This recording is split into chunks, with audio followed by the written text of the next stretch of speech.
नमस्कार दोस्तों।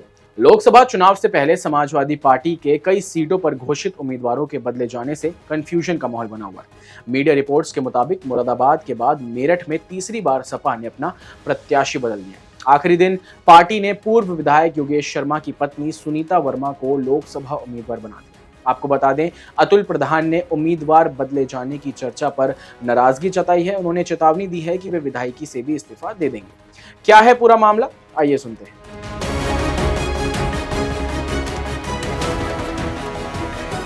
बता दें कि मेरठ लोकसभा सीट से सपा ने पहले भानु प्रताप सिंह को टिकट दिया था। बाद में उनकी जगह सरधना से सपा विधायक अतुल प्रधान को उम्मीदवार बनाया गया था। बुधवार को प्रधान ने नामांकन भी कर दिया था, लेकिन अब खबर है कि तीसरी बार मेरठ से सपा का प्रत्याशी बदल गया है। पूर्व विधायक योगेश वर्मा की पत्नी सुनीता वर्मा को अखिलेश ने अपना उम्मीदवार बनाया है। बताया जा रहा है कि अतुल प्रधान टिकट कटने से काफी नाराज भी है। अतुल प्रधान ने धमकी भी दी है कि अगर मेरठ लोकसभा सीट से उनका टिकट कटता है तो वह विधायकी से भी इस्तीफा दे देंगे।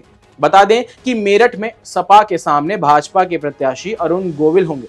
राम मंदिर में रामलला की प्राण प्रतिष्ठा के माहौल में हो रहे चुनाव में भाजपा ने उन्हें मेरठ से उम्मीदवार बनाया। अरुण गोविल ने रामायण धारावाहिक में भगवान राम की भूमिका निभाई थी। मेरठ अकेली ऐसी सीट नहीं है जहां सपा उम्मीदवारों को लेकर कंफ्यूज है। इससे पहले मुरादाबाद से सपा ने पहले एसटी हसन को प्रत्याशी बनाया था।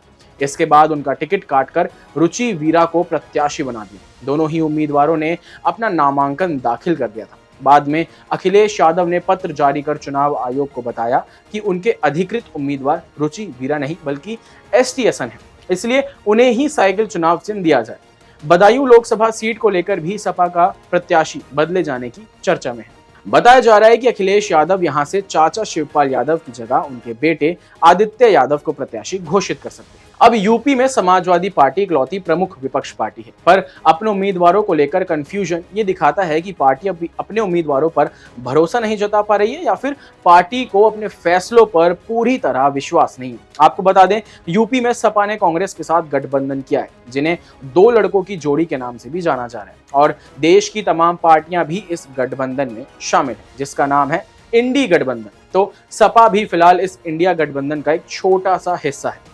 यहां हम सपा को छोटा सा हिस्सा इसलिए कह रहे हैं क्योंकि माना जा रहा है कि इंडिया गठबंधन की मूल पार्टी कांग्रेस ही है। हालांकि गठबंधन के सभी नेता इससे इनकार करते नजर आते हैं। तो बात ऐसी है कि 2022 के विधानसभा चुनाव में सपा ने यूपी के छोटे छोटे दलों के साथ मिलकर चुनाव लड़ा था, लेकिन लोकसभा चुनाव आते आते पार्टी के प्रवक्ता कहते हैं कि वो गठबंधन सिर्फ विधानसभा तक सीमित था, लोकसभा के लिए नहीं।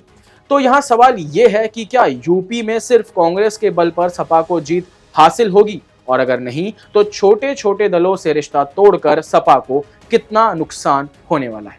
आपको बता दें, कांग्रेस और सपा के बीच यूपी की 80 सीटों का गणित यह है कि कांग्रेस के पास 17 सीटें और 63 सीटें समाजवादी पार्टी के पास हैं। 2022 विधानसभा में सपा के पास छोटे छोटे दलों का काफी अच्छा साथ था, पर अब वो छोटे छोटे दल सपा के साथ नहीं है। इन दलों में जयंत चौधरी की आरएलडी, सुबह सपा, जनवादी सोशलिस्ट पार्टी, अपना दल और महान दल शामिल हैं। आपको बता दें, छोटे दल यूपी में काफी अच्छी पकड़ रखते हैं।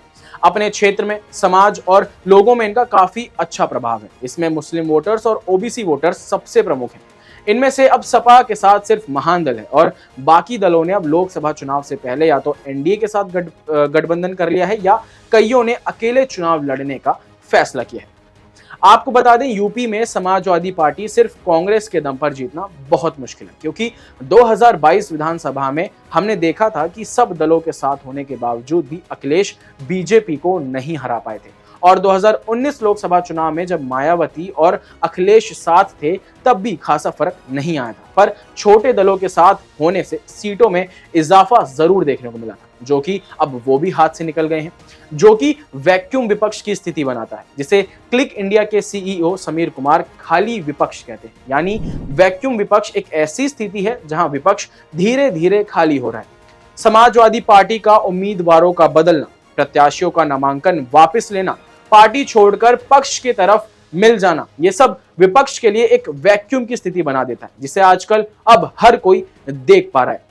मोदी वर्सेस हु की लड़ाई में विपक्ष एकदम खाली है, और ये एक गंभीर स्थिति है।